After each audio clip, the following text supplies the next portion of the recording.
Item ಯಾವುದೇ ಇರಲಿ try ಮಾಡಿ ಆಚಿ ಚಿಕನ್ ಮಸಾಲಾ. ನಿನ್ನೆ ಮಾನ್ಯ ಮುಖ್ಯಮಂತ್ರಿ ಅವರ ನೇತೃತ್ವದಲ್ಲಿ ಉನ್ನತ ಮಟ್ಟದ ದಸರಾ ಸಭೆಯನ್ನು ನಡೆಸಲಾಯಿತು.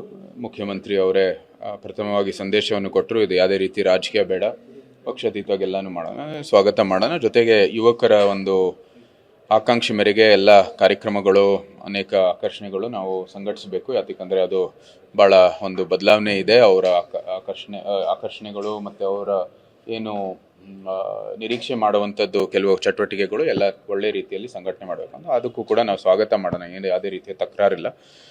ಅದಕ್ಕೆ ನಾವು ಬಹುಶಃ ಎಲ್ಲಕ್ಕಿಂತ ಯುವಕರಾಗಿ, ಯುವ ಪ್ರತಿನಿಧಿಯಾಗಿ ನಾವು ಹೇಳಿರಿದ್ವಿ, ಇದು ಪಾರದರ್ಶಕತೆ ನಾವು ಎಲ್ಲಕ್ಕಿಂತ ಮುಖ್ಯವಾದದ್ದು. ಈ ಟಿಕೆಟ್ ಹಂಚಿಕೆ, ಟಿಕೆಟ್ ಒಂದು ವಿತರಣೆ ಸಮಯದಲ್ಲಿ ನಮ್ಮ ಎಲ್ಲ ಕಾರ್ಯಾಲಯಗಳಿಗೆ ಭಾಳ ಒಂದು ಒತ್ತಡಗಳಾಗುತ್ತೆ. ನಾವು ಇಲ್ಲಿ ಕೇಂದ್ರ ಸರ್ಕಾರದ ಸ್ಕೀಮ್ಗಳು, ಅನೇಕ ಕೆಲಸಗಳು, ಇಲ್ಲಿ ಅಧಿಕಾರಿ ಜೊತೆಗೆ ಒಂದು ಸಂಪರ್ಕ ಇಟ್ಕೊಂಡು ಕೆಲಸ ಮಾಡೋದು ಹೊರತು ದಸರಾ ಟೈಮಲ್ಲಿ ಬರೀ ಪಾಸ್ ವಿತರಣೆ ಕೆಲಸ ಆಗುತ್ತೆ. ಸೊ ಅದಕ್ಕಾಗಿ ನಮ್ಗೆ ಬೇಡ ಈ ಪಾಸ್, ಅದು ಏಜೆನ್ಸಿನೂ ಯಾರನ್ನೂ ನೇಮಕ ಮಾಡಿಕೊಂಡು ಅಥವಾ ಟೆಂಡರ್ ಪ್ರೊಸೆಸ್ಸಲ್ಲಿ ನೀವು ಆಯ್ಕೆ ಮಾಡಿಕೊಂಡು ಅವ್ರಿಗೆ ಕೊಟ್ಬಿಡಿ, ಎಲ್ಲ ಸಂಪೂರ್ಣವಾಗಿ ಎಲ್ಲ ಜನರ ಖರೀದಿ ಮಾಡ್ಕೊಳ್ಳಿ. ಓಪನ್ ಆಗಿ ಪಾರದರ್ಶಕವಾಗಿ ಈ ಪ್ರಕ್ರಿಯೆ ನಡೀಲಿ. ನಮ್ಗೇನಕ್ಕೆ ಬೇಕಿದೆಯಲ್ಲ, ನಮ್ಮ ಕಚೇರಿಗೆ ಇಲ್ಲಿ ಆರೋಪ ಮಾಡ್ತಾರೆ ಇಷ್ಟು ಪಾಸ್ ಬಂದಿದ್ದಾರೆ, ಅಲ್ಲಿಗೆ ಇನ್ನೊಂದು ಕಚೇರಿಗೆ ಇನ್ನೊಂದು ಇಷ್ಟು ಪಾಸ್ ಬಂದಿದೆ, ಡಿಸ್ಟ್ರಿಕ್ಟ್ ಇನ್ಚಾರ್ಜ್ ಇಷ್ಟು ಪಾಸ್ ಬಂದಿದೆ, ಅದೆಲ್ಲ ಬೇಡ. ಪಾಸು ಎಲ್ಲ ಆನ್ಲೈನಲ್ಲಿ ಒಂದೇ ಜಾಗದಲ್ಲಿ ಜನರು, ಸಾಮಾನ್ಯರು, ಸಾರ್ವಜನಿಕರು ಖರೀದಿ ಮಾಡಿಕೊಂಡು ದಸರಾ ಬಂದು ವೀಕ್ಷಣೆ ಮಾಡಲಿ ಅಂತ ನಮ್ಮ ಸ್ಪಷ್ಟವಾದಂಥ ಆಗ್ರಹ. ಜೊತೆಗೆ ಕಾನೂನು ಮತ್ತು ಸುವ್ಯವಸ್ಥೆ ಎಲ್ಲಕ್ಕಿಂತ ಮುಖ್ಯವಾಗಿ ಇವತ್ತು 3-4 ದೃಷ್ಟಿಕೋನದಿಂದ ಹಿರಿಯರೇ ಹೇಳಿದ್ರು, ಇದು ಏನು ಅಂದರೆ, ಇದು ದಸರಾ ಟೈಮಲ್ಲಿ 2-3 ಪೊಲೀಸ್ ಸಿಬ್ಬಂದಿಗಳು ಇರಬೇಕಾಗಿರೋ ಜಾಗದಲ್ಲಿ 10 ಜನ ಇರುತ್ತೆ. ಎಲ್ಲಿ 10 ಜನ ಇರಬೇಕು, ಯಾರೂ ಇರಲ್ಲ. ಸೊ ಇದು ಸರಿಯಾದ ರೀತಿಯಲ್ಲಿ ಪೊಲೀಸ್ ಇಲಾಖೆ ನೋಡ್ಕೋಬೇಕಾಗಿದೆ. ಮತ್ತು ಒಂದು ಸ್ವಲ್ಪ ಅವರು ಬಂದಿರುವಂಥದ್ದು ಪೊಲೀಸ್ ಕೆಲಸ ಮಾಡೋದಕ್ಕೆ.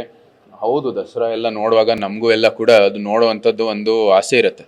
ಆದರೆ ಮುಖ್ಯವಾಗಿ ಅಧಿಕಾರಿಗಳು ತಮ್ಮ ಕೆಲಸವನ್ನು ಮಾಡಬೇಕಾಗಿದೆ. ಇದು ಒಳ್ಳೆ ಯಶಸ್ವಿ ಆಗೋ ದೃಷ್ಟಿಯಲ್ಲಿ ಕೆಲಸವನ್ನು ಮಾಡಬೇಕಾಗಿದೆ. ಜೊತೆಗೆ ಏನು ಆನಂದಿಸಲಿಕ್ಕೆ ಏನೇನು ಅವಕಾಶಗಳಿದ್ರೆ ಮಾಡಲಿ, ನಮಗೇನು ಸಮಸ್ಯೆ ಇಲ್ಲ. ಆದರೆ ಪ್ರಥಮವಾಗಿ ತಮ್ಮ ಕೆಲಸವನ್ನು ಮಾಡಲಿ.